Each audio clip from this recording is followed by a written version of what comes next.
Hello students, कैसे हो आप सब। आई होप, आशा करता हूँ आप सभी अच्छे होंगे। और चलते हैं आरजी सर के साथ ओशन ऑफ साइंस आज की क्लास में। और आज की जो क्लास रहेगी वो आपके केमिस्ट्री यानी कि रसायन विज्ञान की रहेगी। और लास्ट क्लास में मैंने आपको जो मैग्नीशियम क्लोराइड है और NaCl में मैंने आपको जो कटायन एनायन के बारे में बताया था, और इनमें मैंने आपको इलेक्ट्रॉन का ट्रांसपोर्टेशन किस तरीके से ट्रांसफर कटायन अनायन को करता है और अनायन कटायन से किस प्रकार से इलेक्ट्रॉन लेता है, और इसके बारे में बताया था। आयनिक बॉन्ड के बारे में मैंने आपको लास्ट क्लास में क्लियर किया था। तो एक बार मैं रिपीट करना चाहूंगा, ठीक है। और जैसा कि मैंने आपको NaCl में बताया था लास्ट क्लास में कि जो सोडियम होता है वो कटायन होता है, और कटायन क्या करता है, इलेक्ट्रॉन रिलीज करता है। और जैसे कि सोडियम का एटॉमिक नंबर क्या होता है 11, और लास्ट चेन में क्या होता है 1 इलेक्ट्रॉन। तो ये क्या करेगा, सोडियम क्या करेगा, एक इलेक्ट्रॉन रिलीज कर देगा। तो रिलीज करेगा तो उसके ऊपर क्या आएगा, प्लस। यानी कि जब इलेक्ट्रॉन, कोई भी धातु इलेक्ट्रॉन रिलीज करती है, मेटल इलेक्ट्रॉन रिलीज करती है, तो उसके ऊपर प्लस साइन आता है। और जितने इलेक्ट्रॉन रिलीज किए जाते हैं वो ऊपर मेंशन कर दिए जाते हैं, और यहाँ पर जो प्लस लगाया गया है वो इलेक्ट्रॉन रिलीज के लिए होता है। तो Z इक्वल टू 11, इधर भी atomic number Z equal to 11 होता है, ठीक है। यहाँ पर टोटल नंबर ऑफ इलेक्ट्रॉन है 8 और 2 10 और 1 11, यानी कि टोटल जो इलेक्ट्रॉनिक कॉन्फ़िगरेशन है वो 2,8,1 है। और इधर क्या होगा 2,8, क्योंकि यहाँ पर 11 इलेक्ट्रॉन है, या 10 रह जाएंगे। तो ये बन गया, ये सोडियम न्यूट्रल एटम है, ये सोडियम कटायन बन गया इस कंडीशन में, यानी कि धनायन का निर्माण हो चुका है, ठीक है। फिर मैंने आपको ऐसे ही Cl में बताया था कि जो Cl होता है उसका एटॉमिक नंबर 17 है, इलेक्ट्रॉनिक कॉन्फ़िगरेशन 2,8,7 है। तो यहाँ पर क्या होगा, ये एक इलेक्ट्रॉन गेन करेगा। एक इलेक्ट्रॉन गेन करने पर यहाँ पर क्लोरीन के, जो क्लोरीन एक इलेक्ट्रॉन गेन करेगा तो माइनस चार्ज आ जाएगा, तो -1 लिख दीजिए, या इसको ओनली माइनस लिख दीजिए, बात एक ही है। टोटल नंबर ऑफ इलेक्ट्रॉन यहाँ 17 है, ठीक है। एटॉमिक नंबर तो दोनों ही तरफ सेम रहेगा, और यहाँ पर कितना हो जाएंगे 2,8,8, ठीक है। और प्लस, यहाँ पर प्लस नहीं आएगा क्योंकि यहाँ पर ऑलरेडी प्लस इधर आ चुका है, ठीक है। तो ये यहाँ पर कटायन बन चुका है, और यहाँ पर ये अनायन बन चुका है। अंडरस्टैंड। आगे की तरफ देखिए किस तरीके से आयनिक बॉन्ड बनेगा NaCl में। तो मैंने आपको ये बताया था कि जब धातुएं इलेक्ट्रॉन रिलीज करती है, इलेक्ट्रॉन देती है, तो वो धनायन का निर्माण करती है, और अधातुएं जब इलेक्ट्रॉन गेन करती है तो वो अनायन का निर्माण करती है। तो मेटल्स इलेक्ट्रॉन रिलीज करती है और नॉन मेटल्स इलेक्ट्रॉन गेन करती है। तो जब वो मेटल्स इलेक्ट्रॉन देगी तो वो नॉन मेटल को देगी, और नॉन मेटल इलेक्ट्रॉन मेटल से गेन करेगी। अंडरस्टैंड। अब देख लीजिएगा किस तरीके से आयनिक बॉन्ड बनेगा यहाँ पर NaCl में। तो मैंने यहाँ पर लिख दिया है Na, ठीक है। और जो सोडियम होता है, सोडियम का लास्ट शेल में कितने, एक इलेक्ट्रॉन, तो यहाँ एक क्रॉस दिखा दीजिए प्लस Cl। और Cl के लास्ट शेल में 7 होते हैं, तो 7 डॉट पेयर में आपको बनाने, पहले एक पेयर बना दिया, यानी कि एक पेयर में 2 इलेक्ट्रॉन होते हैं, तो यहाँ 1 और 2 डॉट हो गई 2 इलेक्ट्रॉन्स, ये 4 इलेक्ट्रॉन्स, ये 5 और 6 इलेक्ट्रॉन्स, और ये 7, ठीक है। और पेयर में बात करें तो यहाँ 1 2 3 पेयर बन चुके हैं। अब ये जो इलेक्ट्रॉन है वो इधर शिफ्ट होगा, तो देख लीजिएगा Na के ऊपर तो प्लस आ गया, 1 लिखना चाहो लिखो इसे बड़े वाले ब्रैकेट में, ठीक है। कैपिटल ब्रैकेट में इसको क्लोज कर दिया है, और यहाँ पर Cl, और यहाँ पर 1 2 2 इलेक्ट्रॉन, 3 4 5 6, और ये 7, और इसका क्रॉस जो है एक इलेक्ट्रॉन वो सोडियम से क्लोरीन पर चला गया, ठीक है। तो यहाँ पर -1 हो जाएगा। ये NaCl में क्या बन गया, आयनिक बॉन्ड। ये मैंने आपको लास्ट में बताया था। आज की क्लास में हम आयनिक कंपाउंड्स किन्हें कहते हैं और उसके क्या एग्जांपल है उसे कंटिन्यू करेंगे। तो क्लासेस को आगे बढ़ाने से पहले क्लासेस को कंप्लीट लेना है, स्किप नहीं करनी है, और आपको अच्छी लगे तो लाइक तो बनता ही है।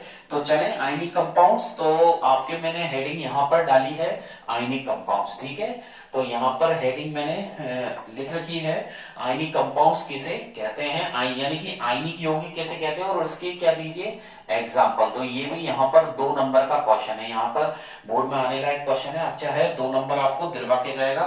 तो ऐसे कंपाउंड्स जो आयन से मिलकर बने होते हैं, जो बनाते क्या बनाते हैं, पॉजिटिव चार्ज, जो मेटल बनती है वो नेगेटिव चार्ज, जो नॉन मेटल बनती है उनको इलेक्ट्रॉन ट्रांसफर करते हैं। तो आयन के बीच में बनने वाले जो कंपाउंड्स, ऐसे कंपाउंड जिनमें आयन बन जाए, ठीक है, या कटायन या अनायन, यानी कि यहाँ पर हम लिख सकते हैं, देख लीजिएगा, मैं यहाँ पर डेफिनेशन देने वाला हूं, आप नोट कर लीजिए इसको, कि ऐसे compounds, these compounds made up of, ऐसे यौगिक, कंपाउंड्स को बोलते हैं यौगिक, क्या बोलते हैं, यौगिक, these compounds made up of, ठीक है, these compounds made up of ions, जो कि चार्ज हो जाते हैं, डेट अप ऑफ आयंस, यहां पर मेंशन किया है, these compounds made up of ions that form, जो बनाते हैं, that form charged, ठीक है, यानी कि जो आवेशित, आयंस के भी दो टाइप है, एक कटायन होता है और एक अनायन, और कटायन बनता है इलेक्ट्रॉन को ट्रांसफर करने से, इलेक्ट्रॉन देने से, इलेक्ट्रॉन के रिलीज करने से, और जब धातु इलेक्ट्रॉन रिलीज करती है तो वो धनायन यानी कि कटायन का निर्माण करती है, और नॉन मेटल जब इलेक्ट्रॉन गेन करती है तो वो अनायन का निर्माण करती है। तो मैंने यहाँ पर लिखा है these compounds made up of ions that form charged particles, ठीक है, पार्टिकल्स को बोलते हैं कण, कब, जब when, तो चार्ज, यहाँ पर लिखा है charge particles when an atom gain or loss, जब कोई परमाणु, when an atom gains का मतलब प्राप्त करना, ठीक है, gains और release, ठीक है, यहाँ पर लिख देता हूं releases, तो जब कोई परमाणु इलेक्ट्रॉन रिलीज करता है या गेन करता है, और गेन करता है या रिलीज करता है, या लेता है इलेक्ट्रॉन या देता है, तो वो आयनिक कंपाउंड्स का निर्माण करते हैं। आगे मैं लिख रहा हूं इलेक्ट्रॉन्स आर कॉल्ड, उन्हें क्या बोलते हैं, आयनिक कंपाउंड्स, ठीक है। तो यहाँ पर आयनिक यौगिकों की डेफिनेशन कंप्लीट हो गई है। मैंने यहाँ पर लिखा है दीज कंपाउंड्स, ऐसे यौगिक, मेड अप ऑफ आयन, जो किससे मिलकर बने होते हैं, जो आयन से मिलकर बने होते हैं, यानी कि आयन से मिलकर, और आयन जो बनता है, आयन दो टाइप के होते हैं, यानी कि टू टाइप्स के आयन होते हैं, कटायन एनायन, देख लीजिएगा, यहाँ पर मैं लिख देता हूं आयंस, ठीक है, और ये इसके दो टाइप हो गए, एक तो हो गया कटायन, देन यहाँ पर लिख दिया है मैंने अनायन। कटायन को बोलते हैं धनायन, इसे धनायन बोलते हैं, ठीक है, और यहाँ स्क्रीन पर मैं लिख रहा हूं अनायन के नीचे ऋणायन, ये ऋणायन होता है, ठीक है। और जो कटायन बनता है वो इलेक्ट्रॉन के लॉस करने से बनता है, या बोल सकते हैं रिलीज करने से बनता है, ठीक है। और इलेक्ट्रॉन कौन रिलीज करती है, मोस्टली मेटल्स इलेक्ट्रॉन रिलीज करती हैं, धातुएं, ठीक है, इलेक्ट्रॉन धातुएं रिलीज करती हैं। और ऋणायन जो बनता है वो इलेक्ट्रॉन गेन करने से बनता है, या इलेक्ट्रॉन ऑप्टेन करने से बनता है, ठीक है, मैंने यहाँ लिखा है गेन और ऑप्टेन, ठीक है।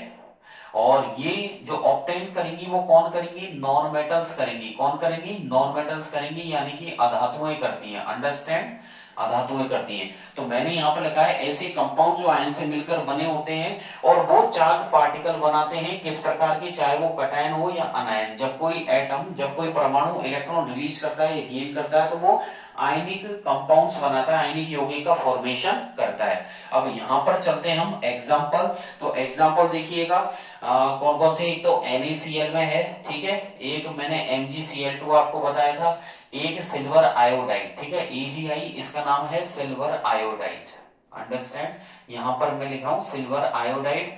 फिर टेबल सॉल्ट यानी कि सेंधा नमक, जिसका फॉर्मूला NaCl होता है, ठीक है, एक्सेट्रा।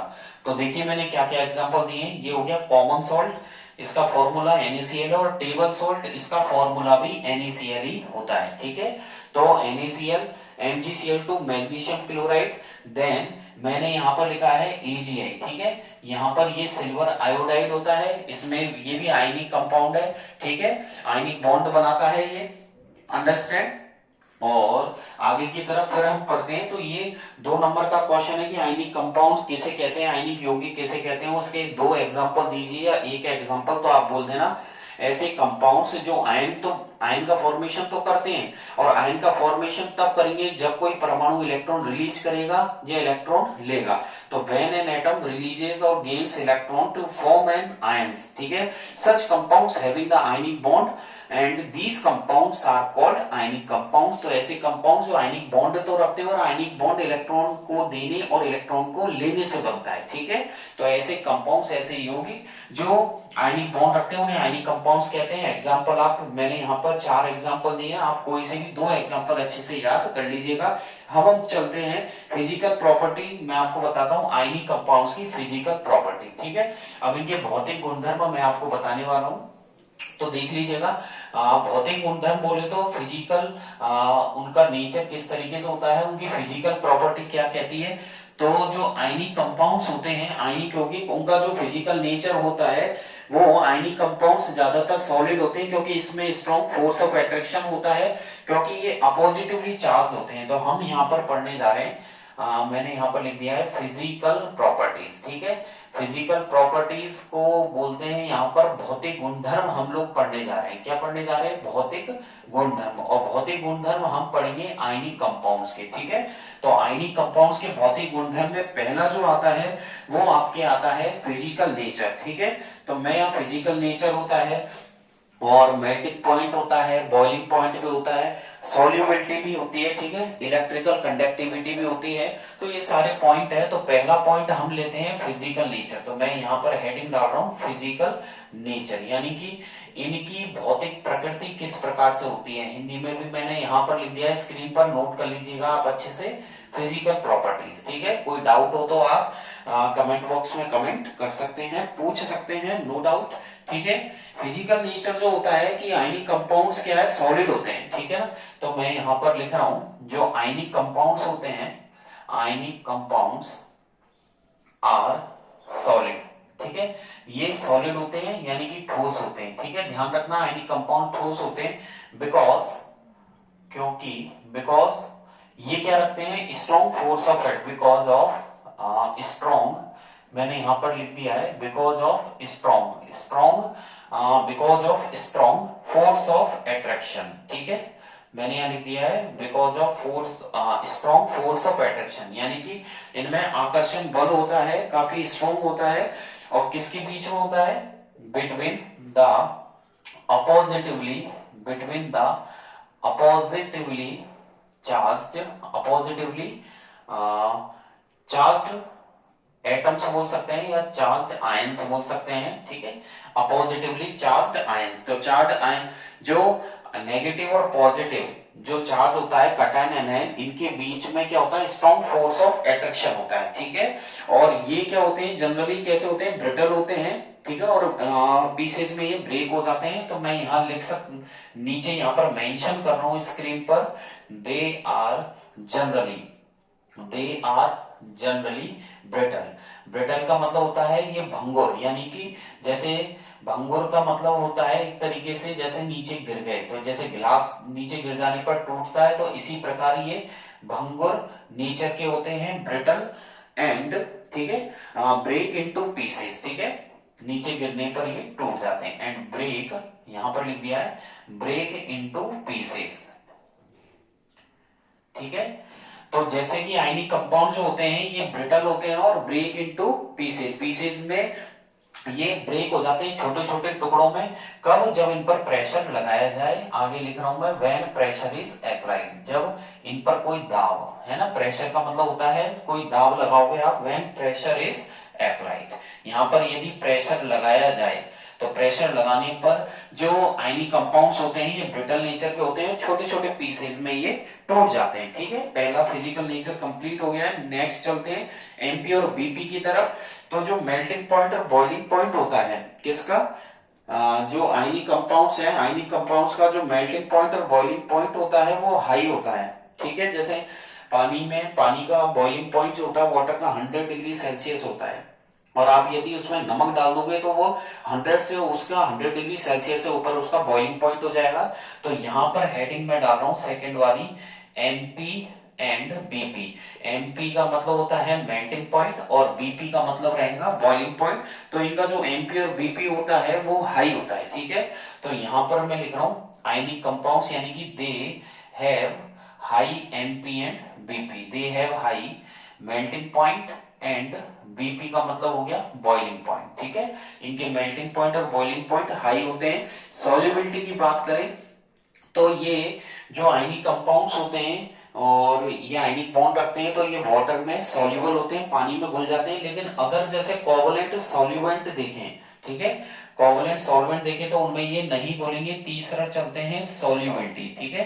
तो मैं थर्ड हेडिंग डाल रहा हूं सॉल्युबिलिटी, और सॉल्युबिलिटी को बोलते हैं घुलनशीलता। अंडरस्टैंड। तो यहाँ पर घुलनशीलता को हम देखें, सॉल्युबिलिटी का मतलब होता है घुलनशीलता।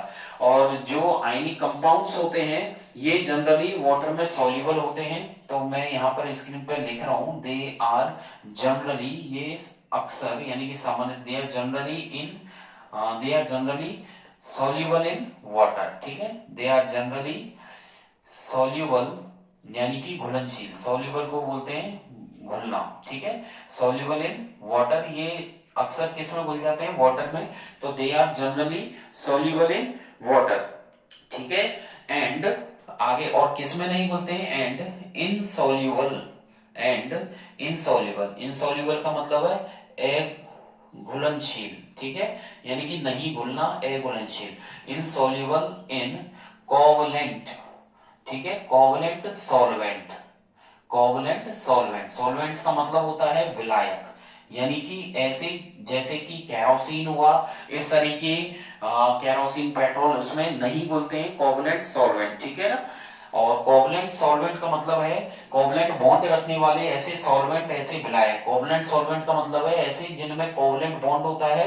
सॉल्वेंट का मतलब जैसे कि 9th क्लास में टॉपिक होता है केमिस्ट्री में, सॉल्यूट, सॉल्वेंट एंड सॉल्यूशन। तो सॉल्यूट का मतलब जैसे कि हमें चाशनी बनानी है तो हम, या कोई शरबत बनाना है तो शरबत में हम पानी में शक्कर डालते हैं। तो जैसे कि हम शक्कर पानी में डालते हैं तो पानी ज्यादा होता है, तो डेट इज द, जिसकी क्वांटिटी ज्यादा हो डेट इज सॉल्वेंट, उसे विलायक बोलते हैं। और जिसकी क्वांटिटी कम होती है, शक्कर की कम होती है, शुगर की, डेट इज द सॉल्यूट। और जब शक्कर को पानी में डाला जाए यानी कि सॉल्यूट को सॉल्वेंट में डाला जाए तो दोनों मिक्स हो जाते हैं और बन जाता है सॉल्यूशन यानी कि विलयन। तो सॉल्यूट का मतलब होता है विलेय और सॉल्वेंट का मतलब होता है विलायक। जब विलेय को विलायक में डाला जाता है तो वो सॉल्यूशन यानी कि विलयन बन जाता है। तो इसी प्रकार यहाँ पर कोवलेंट सॉल्वेंट यानी कि विलायक हो गया, लाइक जैसे कि कौन कौन से हैं, पेट्रोल, ठीक है, पेट्रोल होता है, केरोसिन है। तो पेट्रोल और केरोसिन में हम देखें तो पेट्रोल और केरोसिन में आपका जो नमक है वो नहीं घुलता है। इलेक्ट्रिकल कंडक्टिविटी की बात करें तो जो इलेक्ट्रिसिटी का कंडक्शन होता है सॉल्यूशन से, वो चार्ज पार्टिकल को इन्वॉल्व करता है, ठीक है। तो नेक्स्ट यहाँ पर मैं डालूंगा, इसको मैं यहाँ से हटा देता हूं। तो हम पढ़ेंगे इलेक्ट्रिकल कंडक्टिविटी। तो आप इनको 2-3 बार अच्छे से लर्न कर लीजिए और लिखिएगा, लिख लिख के याद करना है और लर्न करना है। फिर भी कोई डाउट हो तो आप आसानी से पूछ सकते हैं, ठीक है। तो अगला हेडिंग की तरफ बढ़ेंगे, इलेक्ट्रिकल कंडक्टिविटी। तो थर्ड हो चुकी है, फोर्थ में चलते हैं, इलेक्ट्रिकल कंडक्टिविटी यानी कि विद्युत सुचालकता। इलेक्ट्रिकल कंडक्टिविटी, इलेक्ट्रिकल कंडक्टिविटी को बोलते हैं विद्युत सुचालकता। और जैसे कि पानी में अगर हम सुचालकता, पानी में यदि हम नमक डाल देंगे, थोड़ा सा NaCl डाल देंगे तो उसकी इलेक्ट्रिकल कंडक्टिविटी बढ़ जाती है, क्योंकि NaCl एक आयनिक कंपाउंड है, आयनिक बॉन्ड रखता है। और जो इलेक्ट्रिसिटी का कंडक्शन होता है, जो विद्युत सुचालकता शो करती है, वो आयंस के लिए बहुत अच्छी, यानी कि बहुत जल्दी जो इलेक्ट्रिसिटी है वो कंडक्ट होने लग जाएगी। तो इलेक्ट्रिकल कंडक्टिविटी का मतलब है इलेक्ट्रिकल का जो कंडक्शन है किसी सॉल्यूशन से, ठीक है। तो मैं यहां लिख रहा हूं the conduction, understand, the conduction of electricity, the conduction of electricity through, the conduction of electricity through a solution. तो मैंने यहां लिखा है कि जब इलेक्ट्रिसिटी का जो कंडक्शन है यानी कि विद्युत धारा जो फ्लो होती है किसी सॉल्यूशन हो, सॉल्यूशन को बोलते हैं विलयन, सॉल्यूशन को बोला जाता है विलयन। तो किसी विलयन से जब इलेक्ट्रिसिटी कंडक्ट होती है उसमें क्या होता है, चार्ज पार्टिकल्स का मूवमेंट इन्वॉल्व होता है। आगे मैं लिख रहा हूं इन्वॉल्व्स, उसी के आगे है involves the movement, involves the movement of charged particles, charged particles. तो मैंने यहां लिखा है यानी कि कटायन और अनायन। मैंने यहां पर मेंशन किया है द कंडक्शन ऑफ इलेक्ट्रिसिटी, विद्युत धारा जो फ्लो होती है किसी सॉल्यूशन से यानी कि विलयन से, वो इन्वॉल्व करती है चार्ज पार्टिकल्स का मूवमेंट, अंडरस्टैंड। तो इलेक्ट्रिसिटी तो अच्छी फ्लो होगी जब आप किसी सॉल्यूशन के अंदर या कोई नमक डाल देंगे, ठीक है, तो उससे क्या है उसमें आयंस आ जाएंगे। वैसे तो वाटर फ्लो करता ही है इलेक्ट्रिसिटी, लेकिन आप जैसे ही उसमें सॉल्ट डालेंगे तो उसमें चार्ज पार्टिकल आ चुके हैं। क्या आ चुके हैं? चार्ज पार्टिकल, और उससे वो अच्छी इलेक्ट्रिसिटी फ्लो करता है। अब हम यहाँ पर पढ़ रहे हैं, मैं आपको यहाँ पर एक कुछ इंपॉर्टेंट बताने वाला हूं, तो मैं यहाँ पर नोट डाल रहा हूँ, ठीक है, देख लीजिएगा, मैंने यहाँ पर नोट लिखा है, ठीक है। तो आप यहाँ पर नोट डाल के अपनी कॉपी में लिख लीजिएगा, ठीक है, इसको अच्छे से रीड आउट कर लीजिएगा। तो मैं ये बताने वाला हूँ, जो आयनिक कंपाउंड्स होते हैं वो इलेक्ट्रिसिटी अगर सॉलिड स्टेट में देखें तो खाली नमक में देखें, अगर आप खाली सॉलिड लें यानी कि केवल ड्राई नमक लिया और उसमें इलेक्ट्रिसिटी फ्लो करोगे तो नहीं होगी। जैसे खाली नमक एक कटोरी में ले लिया और उसमें इलेक्ट्रिसिटी फ्लो करना चाहते हैं तो विद्युत धारा उसमें फ्लो नहीं होगी, क्योंकि आयनिक कंपाउंड सॉलिड स्टेट में इलेक्ट्रिसिटी कभी भी कंडक्ट नहीं करते हैं। आयनिक compounds do not conduct electricity through in solid state, ठीक है, इन सॉलिड कभी भी नहीं करते हैं, और क्योंकि उसमें आयन का मूवमेंट नहीं होता है, ठीक है, सॉलिड स्टेट में आयन का मूवमेंट नहीं होता है, आयन नहीं मूव करते हैं, हिलते डुलते हैं, तो इसमें क्या करेंगे, आयन का मूवमेंट कब होगा, जब आप इसे लिक्विड में डालेंगे। तो मैं यहाँ पर ये लिख रहा हूँ कि जो आयनिक कंपाउंड्स है डू नॉट कंडक्ट, यहाँ पर मेंशन कर रहा हूं मैं आयनिक कंपाउंड्स, ठीक है, यहाँ पर देख लीजिएगा जो आयनिक कंपाउंड्स है वो इलेक्ट्रिसिटी को कब फ्लो नहीं करते हैं, तो आयनिक कंपाउंड्स यानी कि आयनिक यौगिक, ionic compounds do not conduct, do not conduct का मतलब फ्लो करना या सुचालकता, do not conduct electricity, do not conduct electricity, यानी कि आयनिक कंपाउंड्स कब विद्युत धारा फ्लो नहीं करते हैं, do not conduct electricity in, कौन सी स्टेट में नहीं करते हैं, इन सॉलिड स्टेट, यानी कि ठोस अवस्था में नहीं करते हैं, सॉलिड स्टेट, ठोस अवस्था में ये नहीं करते हैं क्योंकि आयंस का मोमेंट नहीं होता है। इसे नोट कर लीजिएगा आप और इसे याद जरूर कर लेना, इसमें से 1 नंबर का क्वेश्चन बनेगा, ठीक है, इन solid state because the movement of ion is not possible, ठीक है, बिकॉज मैं आगे लिख रहा हूं क्योंकि आयंस का मूवमेंट नहीं होगा, movement of ions not possible, ठीक है, क्योंकि सॉलिड स्टेट में आयन का जो मूवमेंट्स होता है वो पॉसिबल नहीं होता है और इलेक्ट्रिसिटी कंडक्ट नहीं होगी, ठीक है, इन movements movement of ions not possible in solid state, in solid state यानी कि ठोस अवस्था, यहां लिख दिया मैंने ठोस अवस्था, ठीक है, ठोस अवस्था में आयंस का मूवमेंट नहीं होगा इन solid state, but they conduct, और मोल्टन स्टेट में करेंगे ये, बट दे कंडक्ट इलेक्ट्रिसिटी, ये इलेक्ट्रिसिटी कब फ्लो करते हैं, कौन, ionic compounds, but they conduct electricity in molten state. मैं यहां पर लिखने जा रहा हूं, इसे अच्छे से आप लोग नोट कर लेना, मैंने यहां पर लिखा है मोल्टन, MOLTEN, मोल्टन स्टेट, ठीक है, मैंने यहाँ पर रेड मार्कर से इसलिए ही लिखा है, ठीक है, इसे अच्छे से कर लेना, ये मोल्टन स्टेट में करते हैं, मोल्टन स्टेट का मतलब है किसी सॉलिड का लिक्विड फॉर्म, ठीक है, यहां पर लिख देता हूं मैं लिक्विड फॉर्म ऑफ सॉलिड, यानी कि किसी ठोस की लिक्विड कंडीशन को मोल्टन बोला जाता है। तो आयनिक कंपाउंड्स सॉलिड स्टेट में तो नहीं करते क्योंकि उसमें आयंस का मूवमेंट नहीं होता है, और जैसे ही आप किसी सॉलिड की लिक्विड कंडीशन को उठाओगे यानी कि मोल्टन स्टेट में करेंगे, ये इलेक्ट्रिसिटी कंडक्ट करेंगे क्योंकि इसमें आयंस का मूवमेंट हो जाता है। और मोल्टन स्टेट का मतलब है कोई भी ऑब्जेक्ट को इतना रिड्यूस किया जाए कि वो लिक्विड में कन्वर्ट हो जाए, ठीक है ना, लिक्विड फॉर्म बना दे गर्म करने पर, उसे क्या बोलते हैं, मोल्टन स्टेट। मैं बता देता हूं यहाँ पर, और यहाँ पर मैं लिख देता हूं मोल्टन स्टेट। मोल्टन स्टेट वैसे कोई टॉपिक नहीं है आपके, ध्यान रखना, आपके कोई टॉपिक नहीं है, फिर भी यहाँ पर आया है तो मैं आपको बता देता हूँ। मोल्टन स्टेट का मतलब है किसी ऑब्जेक्ट को इतना रिड्यूस किया जाए, जैसे कि कोई ऑब्जेक्ट है, ठीक है, एक सिंपल सा मैं यहाँ डिस्क्रिप्शन दे रहा हूँ समझाने के लिए कि ऑब्जेक्ट डेट इज रिड्यूस्ड, एक ऑब्जेक्ट को इतना रिड्यूस किया जाए यानी कि इतना उसे कम किया जाए कि उसकी क्या बन जाए, एक लिक्विड फॉर्म बन जाए, टू फॉर्म लिक्विड, ठीक है, उसकी एक लिक्विड वो द्रव अवस्था बन जाए उसकी, यानी कि वो द्रव अवस्था में कन्वर्ट हो जाए, कब, बाय हीटिंग, उसे गर्म करके, ठीक है, यानी कि किसी भी सॉलिड को इतना गर्म किया जाए और गर्म करने के साथ साथ उसका रिडक्शन भी होगा, तो उसका गर्म करने के साथ साथ उसका अपचयन भी होगा, उसको इतना रिड्यूस किया जाए कि उस सॉलिड का क्या हो जाए, उस ऑब्जेक्ट का क्या हो जाए, लिक्विड में कन्वर्जन हो जाए। That is the molten state, उसे मोल्टन स्टेट बोला जाता है। ठीक है, तो ये सॉलिड की मोल्टन स्टेट हो चुकी है।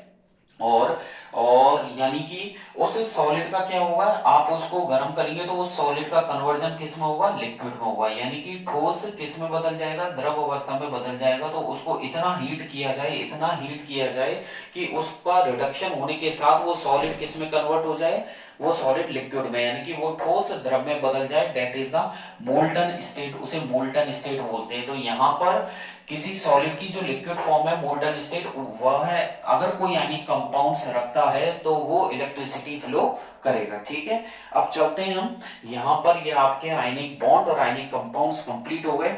अब इसके आगे का जो टॉपिक आता है वो आता है कि हमारी इस दुनिया में बात करें, इस यूनिवर्स में, या हम जिस प्लेनेट पर रहते हैं अर्थ की बात करें, तो वहां मेटल्स की उपस्थिति किस प्रकार से है। हम मार्केट गए, हमें कोई भी चीज, एल्युमिनियम का कोई भी बर्तन आपने ले लिया, कॉपर का कोई भी आप सामान लेकर आए, तो कॉपर, एल्यूमिनियम, गोल्ड है, सिल्वर है, तो ये जो होती हैं, तो ये हम मार्केट से डायरेक्ट तो ले लेते हैं, डायरेक्ट हम परचेज कर लेते हैं। जैसे एल्यूमिनियम का कोई भी बर्तन ले लिया, है ना, और आपने ब्रास है, जो भी है, कॉपर है, एनीथिंग एल्स, ठीक है ना। तो वो जितनी भी मेटल्स है उनकी उपस्थिति, यानी कि उनका जो ऑक्यूरेंस है मेटल्स का, वो इस दुनिया में किस प्रकार है, कि कहां से ये मेटल्स आती है, इनका कैसे मार्केट में किस प्रकार से उपलब्ध होती है। तो इनको जब निकाला जाता है तो इनका जो एक्सट्रैक्शन है, यानी कि जैसे भी मार्केट से हम कोई भी सामान ले, तो अगर जैसे गेहूं भी खरीदे तो उसमें गंदगी आ जाती है, तो उसको हम धोते हैं या अलग करते हैं।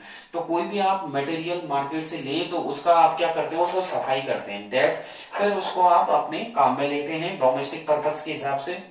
तो ऐसे ही अगर कोई धातु होती है तो उसके साथ और कौन सी मेटल्स या नॉन मेटल्स होती होंगी, कुछ ना कुछ तो गंदगी होती होगी, इंप्योरिटीज होती होगी, तो उसको किस तरीके से सेपरेट किया जाता है। और फिर हम जब मार्केट लेते हैं तो हमें तो बिल्कुल प्योर मिलता है, तो वो प्योर आया कहां से, तो उसी से रिलेटेड ये टॉपिक है जिसका नाम है ऑक्योरेंस ऑफ मेटल्स, यानी कि धातुओं की उपस्थिति। और हमारी जो अर्थ है उसके अंदर बहुत सारे एलिमेंट्स समाये हुए हैं। हमारी जो पृथ्वी है ना, यानी कि हमारा जो ये पृथ्वी है, इसके अंदर कई सारे ऐसे एलिमेंट्स है। ठीक है, ये खजाना है इसके अंदर, अंडरस्टैंड। तो जो टॉपिक है, ये जो नेक्स्ट टॉपिक है, बहुत इंटरेस्टिंग टॉपिक है। ठीक है, इसको लास्ट तक आपको इसको अच्छे से करना, थोड़ा हार्ड है, बट आप क्लासेस रेगुलर लेंगे तो आपको कुछ भी हार्ड नहीं लगेगा। ठीक है, मैं आपको इतना सिंपल तरीके से बताऊंगा, तो आपको अच्छे से जब 3-4 बार क्लासेस को देखेंगे, जैसे क्लासेस देने के बाद आप कम से कम 2 से 3 बार भी देखा करें उसे कंप्लीट, और स्किप ना करें, क्योंकि स्किप करने से हो सकता है कुछ इंपॉर्टेंट क्वेश्चंस होते हैं जो बीच बीच में रह जाते हैं। ठीक है, तो आप कंटिन्यू से क्लास लेते रहे।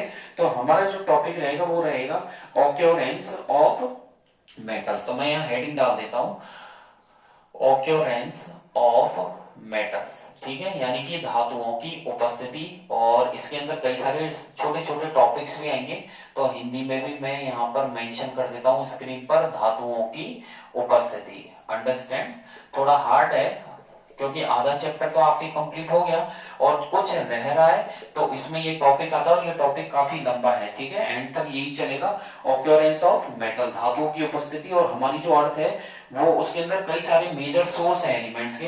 तो हमारी जो अर्थ है, अर्थ इज द, मैं यहाँ पर लिख रहा हूं, earth is the major source.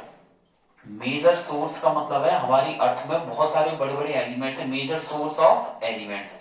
हमारे जो अर्थ है उसमें कई सारे ऐसे तत्व है, मेजर सोर्स ऑफ एलिमेंट्स। तो पृथ्वी में कई सारे तत्व समाये हुए हैं, जैसे कि ऑक्सीजन, सिलिकॉन भी होती है, अर्थ क्रस्ट में पाई जाती है, एल्यूमिनियम भी होती है, आयरन, सिलिकॉन, कैल्शियम भी होती है। ठीक है ना, तो कई सारे ऐसे एलिमेंट्स है, जैसे कि ऑक्सीजन की बात करें तो ऑक्सीजन हमारे लिए बर्निंग के लिए जरूरी है। ठीक है, सिलिकॉन की बात करें तो सिलिकॉन टाइट पैकिंग में भी काम में आता है। तो ऑक्सीजन, सिलिकॉन भी हमारी मेजर सोर्स है ये भी, और ये हमारी अर्थ क्रस्ट में पाए जाते हैं। ठीक है, हमारी जो पृथ्वी है उसकी क्रस्ट वाले पार्ट में पाए जाते हैं। ठीक है, एल्यूमिनियम भी हमारे लिए बहुत इंपॉर्टेंसी रखता है, एल्यूमिनियम के बर्तन भी हम लोग काम में लेते हैं, ठीक है। और बहुत सारे ऐसे एलिमेंट्स है एल्यूमिनियम के अलावा, देखें आयरन है, ठीक है, आयरन का भी यूज हम लोग करते हैं, सोडियम भी आपके है और कैल्शियम भी है, मैग्नीशियम भी है। बहुत सारी ऐसी मेटल्स है जो अर्थ की क्रस्ट में पाई जाती है, ठीक है। तो हमारे अर्थ का जो ये वाला पार्ट होता है अंदर ही अंदर, ठीक है, और उसके जस्ट ऊपर वाला, ठीक है, ये तो हो गया इनर कोर वाला पार्ट, और ये हो गया मेंटल वाला पार्ट, ठीक है, ये मेंटल वाला पार्ट है। और जो ऊपर ही ऊपर होता है उसे क्रस्ट पार्ट बोलते हैं, यानी कि जिसमें हम लोग रहते हैं, तो नीचे उसमें खुदाई करके कई सारे ऐसे एलिमेंट्स निकाले जाते हैं जो अलग अलग सोर्स, जो हमें अलग अलग तरीके से हम लोग काम में लेते हैं। तो ऑक्सीजन, सिलिकॉन भी हो गया, एल्यूमिनियम है, आयरन है, सोडियम है, कैल्शियम है, जो अर्थ की क्रस्ट में पाए जाते हैं। यानी कि पठार वाले भाग में देखें, तो अर्थ के पठार वाले भाग में देखें तो कई ऐसे एलिमेंट्स पाए जाते हैं, ठीक है। और जैसे समुद्री पानी की बात करें, सी वाटर की, तो सी वाटर को ले तो उसमें देखो पोटेशियम है, ठीक है, कैल्शियम है और आपके सोडियम है। तो कई ऐसे एलिमेंट्स भी जो सी वाटर है समुद्री पानी में पाए जाते हैं। तो ये हमारी जो अर्थ है, देखिए उसमें ऑक्सीजन पाया जाता है, सिलिकॉन है, एल्यूमिनियम है, जिंक है, ठीक है, जस्ता जिसे बोलते हैं, सोडियम है, कैल्शियम है, मैग्नीशियम है, ठीक है। बहुत सारे ऐसे एलिमेंट्स हैं जो पाए जाते हैं, पोटेशियम है, टाइटेनियम है, प्लेटिनम है, ठीक है, गोल्ड है, सिल्वर है। तो बहुत सारे ऐसे एलिमेंट्स हैं जो हमारी अर्थ में समाये हुए हैं। तो उसी के बारे में ये टॉपिक हम लोग आगे कंटिन्यू कर रहे हैं, ठीक है।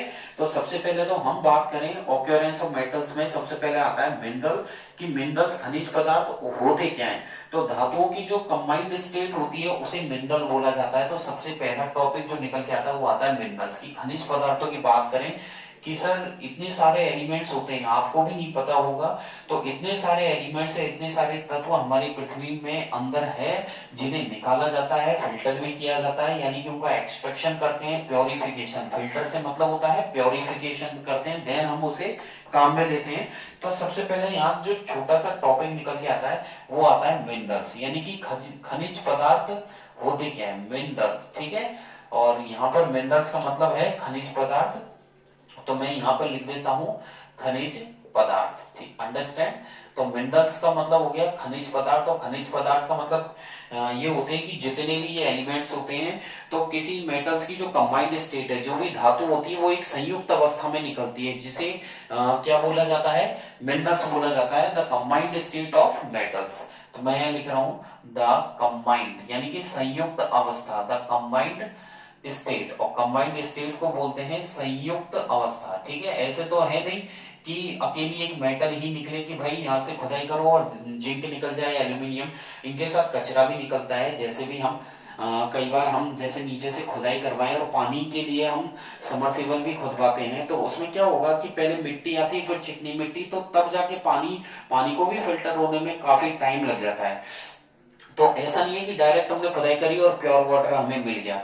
तो क्या होगा कि जितने भी मेटल्स निकलती है वो सेपरेट नहीं निकलती, उनके साथ एक कंबाइंड स्टेट होती है, यानी कि वो धातुओं की कंबाइंड स्टेट होती है, यानी कि संयुक्त अवस्था, कंबाइंड स्टेट ऑफ मेटल्स, ठीक है, धातुओं की संयुक्त अवस्था, मेटल्स आर कॉल्ड, उसे क्या कहा जाता है, मिनरल्स, आर कॉल्ड मिनरल्स। तो ये एक नंबर की डेफिनेशन हो गई आपकी, ठीक है। यहाँ से एक नंबर ये दिलवा के जाएगी, और इम्पोर्टेंट भी, टॉपिक भी इम्पोर्टेंट रखता है, ध्यान रखना, ठीक है। यहाँ पर मैं लिख देता हूँ वेरी इंपॉर्टेंट। तो मिनरल्स जो है the combined state of metals, धातुओं की संयुक्त अवस्था को मिनरल कहा जाता है। और जैसे कि कंबाइंड स्टेट कैसे, जैसे कि सल्फेट्स हो गया, कार्बोनेट्स हो गया, ऑक्साइड हो गया, सल्फाइड हो गया, ये कंबाइंड स्टेट है। अब कंबाइंड स्टेट का मतलब, जैसे कि मैं यहाँ पे लिख रहा हूँ कार्बोनेट्स, क्या हो गया ये कार्बोनेट्स, और कार्बोनेट्स का मतलब है CO3-2, ठीक है, कार्बोनेट्स है। और सल्फेट्स, ये भी क्या है, एक संयुक्त अवस्था होती है। और ऑक्साइड निकल जाए साथ में, ऑक्साइड मतलब O-2, ठीक है। सल्फाइड्स भी एक संयुक्त अवस्था में भी आती है, ठीक है, सल्फाइड्स, यानी कि S-2, ठीक है। तो ये कार्बोनेट हो गया, और जो ऑक्साइड है ये भी संयुक्त अवस्था में पाया जाता है, ठीक है। सल्फेट्स जो होता है, इसमें SO3-2 भी होता है सल्फेट्स, तो इसको अच्छे से आप लोग याद कर लेना, ठीक है। और सल्फर की कई सारी स्टेट्स होती है, यहाँ पर ये हो गया SO4-2, ठीक है। तो यहाँ पर देखिए संयुक्त अवस्था में ये कार्बन और ऑक्सीजन है, दोनों मिल गए तो ये कार्बोनेट हो गया। तो ये भी एक जो मेटल्स है वो मेटल्स की एक कंबाइंड स्टेट हो गई। यहाँ पर सल्फेट्स है, सल्फेट्स यानी SO4-2, तो ये सल्फर और ऑक्सीजन की कंबाइंड स्टेट हो गई। ये ऑक्साइड और सल्फाइड ये क्या होते हैं मेटल के साथ, इनकी क्या इम्प्योरिटी, ये एक तरीके की गंदगियां होती है, इम्प्योरिटीज होती है जो मेटल के साथ निकलती है। अंडरस्टैंड? तो इनकी गंदगी को हमें दूर करना है। तो अगला जो आएगा मिनरल्स के बाद जो टॉपिक रहेगा वो आपके ओर रहेगा कि ओर किसे कहते हैं। ठीक है, तो मैं यहाँ हेडिंग डाल रहा हूँ ओर्स। ठीक है, और ओर्स को बोलते हैं अयस्क। तो डायरेक्ट मेटल्स तो कभी मिलती नहीं है। ओर का मतलब होता है अयस्क। और जो भी मिनरल की मेटल से यदि मिनरल को सेपरेट किया जाए कि ऐसे मिनरल, ठीक है ना, कि द मिनरल्स जो बनते हैं, the minerals form which metals, ऐसी जिन मेटल से इन्हें एक्सट्रैक्ट किया जाता है, मिनरल्स को जिन धातुओं से, जिन मेटल से मिनरल को निकाला जाए तो उन्हें ओर बोला जाता है। तो ओर की डेफिनेशन हो गई द मिनरल्स फ्रॉम विच, ठीक है, द मिनरल्स फ्रॉम विच, यानी कि फ्रॉम विच, और कौन सी मेटल से, तो और का मतलब होता है the minerals from which metals can be extracted, जिन धातुओं को यहाँ पर metals can be extracted, extracted का मतलब होता है निकालना। मैं यहां लिख देता हूं एक्सट्रैक्टेड का मतलब निकालना। तो जिन धातुओं यानी कि मिनरल से और धातु को अलग करेंगे, तो मिनरल के साथ गंदगियां होंगी, उन इम्प्योरिटीज को अलग कर देंगे और उन खनिज पदार्थों से धातु को अलग किया जाएगा। तो मिनरल से मेटल को अलग निकाल दे तो वो और कहलाता है। तो जो प्रोसेस होती है, तो the minerals from which metals can be extracted, extracted का मतलब निकालना या अलग करना। ठीक है, और कैसे निकालेंगे? कन्वीनियंटली और एंड प्रॉफिटेबली, आसानी पूर्वक, कन्वीनियंटली एंड प्रॉफिटेबली, यानी कि हमें उनसे लाभ भी हो और आसानी भी हो। लाभ यहां लिख दिया मैंने लाभ, और ये हो गया आसानी पूर्वक। ठीक है, आसानी पूर्वक। तो यानी कि जब आप किसी मेटल को निकाले मिनरल से और मेटल को एक्सट्रैक्ट किया जाए मिनरल से, कैसे? कन्वीनियंटली, आसानी पूर्वक। ठीक है, कन्वीनियंटली एंड प्रॉफिटेबली, उन्हें क्या बोलते हैं? आर कॉल्ड ओर्स, उन्हें ओर्स बोला जाता है। ठीक है, तो उन्हें अयस्क बोलेंगे। और का मतलब हो गया अयस्क। तो यानी कि मिनरल से मेटल को सेपरेट करना अयस्क कहलाता है। और जो ओर्स होते हैं ये यहाँ पर 1 नंबर का डेफिनेशन है, वेरी इंपॉर्टेंट है, इसका 1 नंबर मिलेगा। और यहाँ पर ये भी 1 नंबर का क्वेश्चन है। तो यहाँ पर छोटे छोटे कई सारे क्वेश्चन बनेंगे और मैं आपको कुछ ओर्स की लिस्ट बताने वाला हूँ। तो मैं आपको जो वो बताऊंगा ओर्स की लिस्ट, उसमें कई सारे ऐसे मेटल्स हैं। ठीक है, तो यहाँ पर देख लीजिएगा, यहां से मैं इनको हटा देता हूं और जो मेटल्स की लिस्ट रहने वाली है, तो यानी कि कौन कौन से ओर्स हैं, तो देख लीजिएगा, उनको आप अच्छे से लर्न भी कर लेना। उनमें से एक जरूर कंफर्म है कि एक जरूर आएगा। ठीक है, तो यहाँ पर देखिएगा, मैं आपको बताने वाला हूँ कुछ मेटल्स के ओर्स। तो मैं यहाँ पर लिख रहा हूँ ओर्स ऑफ फ्यू मेटल्स, तो कुछ धातुओं के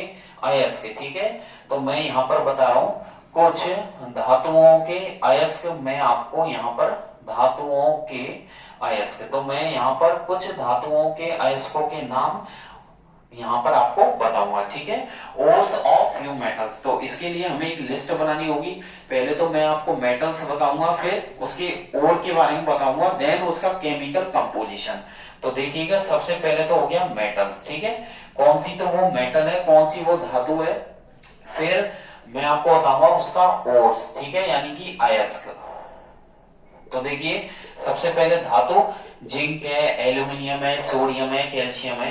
फिर मैं आपको बताऊंगा उसके ओर का नाम। तो यहाँ पर फर्स्ट कॉलम तो आपको बनाना है मेटल्स का, देन सेकंड आपको ओर, और दूसरी बात फिर उसका हो गया केमिकल कंपोजिशन। ठीक है, ये हो गया आपका केमिकल कंपोजिशन, यानी कि उसका रासायनिक संगठन। तो ये आपको याद करना है और ये ज्यादा इंपॉर्टेंट है। मैं यहाँ पे लिख देता हूँ वेरी इंपॉर्टेंट। तो आपको फॉर्मूला और 100% याद होना चाहिए, ये भी इंपॉर्टेंस ही रखता है। तो यहाँ पर 3 कॉलम बनाए हैं। एक तो हो गया मेटल्स का, धातु का, सेकंड दूसरा हो गया और उसके और का नाम, और तीसरा हो गया उसका केमिकल कंपोजिशन। अब बात करें सबसे पहले जैसे एल्युमिनियम की, तो एल्यूमिनियम यहाँ पर देख लीजिएगा, पहला जो मेटल रहेगा वो रहेगा एल्यूमिनियम, ठीक है, ये हो गया एल्यूमिनियम। और एल्यूमिनियम के और का नाम होता है बॉक्साइट, क्या होता है, बॉक्साइट। तो एल्यूमिनियम सिंबल इसका एयर, इसके और का नाम है बॉक्साइट। तो आपसे क्वेश्चन ये पूछेगा कि एल्यूमिनियम के और का नाम बताइए, what is the ore of aluminium. एक नंबर में क्या पूछेगा, व्हाट इज द ओर या what is the name of ore of aluminium. तो एल्यूमिनियम के ओर का नाम है बॉक्साइट, और इसका जो फॉर्मूला होता है वो बॉक्साइट का Al2O3 डॉट 2H2O, ये आपको याद करना है। तो आपको एक तो बॉक्साइट और इसका फॉर्मूला, ये दोनों ध्यान रखने हैं। एल्यूमिनियम के ओर का नाम बॉक्साइट है, देन इसका फॉर्मूला Al2O3 डॉट 2H2O। अगला जो बात करेंगे सेकंड वाला वो रहेगा कैल्शियम, ठीक है।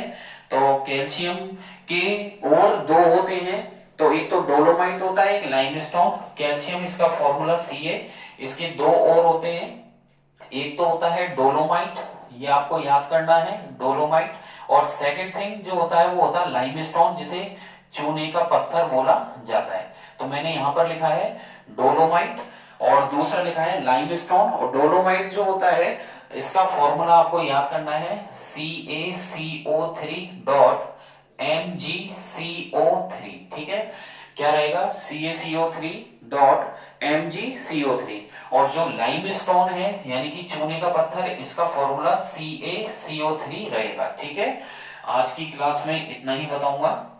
और मैंने आज आपको कौन कौन से, एक तो मैंने आपको बताया था आयनिक कंपाउंड्स और आयनिक बॉन्ड, फिर मैंने आयनिक कंपाउंड्स और उसकी फिजिकल स्टेट के बारे में बताया था, उनके फिजिकल प्रॉपर्टीज है, सॉल्युबिलिटी है, मेल्टिंग पॉइंट है, बॉइलिंग पॉइंट है, इलेक्ट्रिकल कंडक्टिविटी है, फिजिकल नेचर। फिर हमने ये जो टॉपिक है ऑक्योरेंस ऑफ मेटल यानी कि धातुओं की उपस्थिति, इसमें कौन कौन सी मेटल्स होती है, अयस्क किसे कहते हैं, खनिज किसे कहते हैं, मिनरल क्या होता है, और किसे कहते हैं, कितने टाइप के होते हैं, कौन कौन सी प्रोसेस होती है, और ये लिस्ट भी हमने आज की क्लास में पढ़ी है। नेक्स्ट क्लास में हम और भी कई सारे ओर्स हैं, जैसे कि मैं आपको बताऊंगा कॉपर है, लीड है, आयरन है, जिंक है, मरकरी है, ठीक है, और आपके टिन है। तो कई सारी ऐसी ओर्स हैं, तो उनके मैं आपको ओर्स के नाम और मेटल के ओर्स के नाम और उनका कंपोजिशन बताऊंगा, ठीक है। फिर हम धातुओं की नेक्स्ट जो टॉपिक रहेगा इनको आगे कंटिन्यू करेंगे। तो हमारी एक तो नेक्स्ट क्लास का टॉपिक रहेगा ओर्स की लिस्ट रहेगी कंप्लीट, ठीक है। तो ओर्स की लिस्ट हम कंप्लीट करेंगे। देन हम एक्सट्रैक्शन ऑफ मेटल्स, मेटल का एक्सट्रैक्शन किस तरीके से किया जाता है, यानी कि एक्सट्रैक्शन ऑफ मेटल्स, धातुओं का हम क्या पढ़ेंगे, धातुओं का हम एक्सट्रैक्शन, उसका निष्कासन किस तरीके से किया जाएगा उसके बारे में भी पढ़ा जाएगा, ठीक है। और मेटलर्जी किसे कहते हैं, मेटलर्जी भी मैं आपको बताऊंगा। धातु विज्ञान किसे कहा जाता है, जिसके अंदर हम धातुओं के बारे में पढ़ रहे हैं, मेटल्स के बारे में। तो आज की क्लास में इतना ही।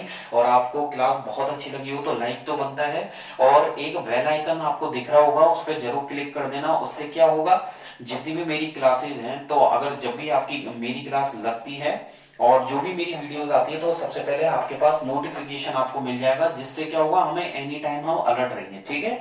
और डिस्क्रिप्शन में मैंने एक टेलीग्राम की लिंक दी हुई है, RG sir ocean of science, उस पर आप क्लिक कीजिएगा, उस पर हैंड का साइन भी बना हुआ है, उस पर क्लिक करेंगे तो वो आपको मेरे टेलीग्राम पेज पे लेके जाएगा, RG sir ocean of science के नाम से वहां पर चैनल है मेरा। तो उस पर आप जो डेफिनेशंस है उसे और डिटेल में पढ़ सकते हैं, याद कर सकते हैं, ठीक है। जो भी क्वेश्चन है आप पूछ सकते हैं। अगर आपको कोई डाउट रह गया हो, डाउट आपको अगर आप घर पे भी इसको बार बार रिपीट करेंगे क्लासेस को और देखेंगे, डाउट आता है तो कमेंट बॉक्स में आप लिख सकते हैं, टाइप कर सकते हैं, आपको वहां से सेटिस्फाइड आंसर मिलेगा, ठीक है। तो बने रहिए, अल्टरनेट क्लास आपके फिजिक्स की रहेगी, ठीक है। और ज्यादा से ज्यादा क्लासेस को शेयर कीजिएगा, ठीक है, और लाइक कीजिएगा। थैंक यू, बाय बाय, और स्टडी करते रहिए। तो बने रहिए RG sir ocean of science के साथ, ठीक है, और घर पे अच्छे से पढ़ाई कीजिए। आज का दिन आपका अच्छा हो। Thank you, bye bye.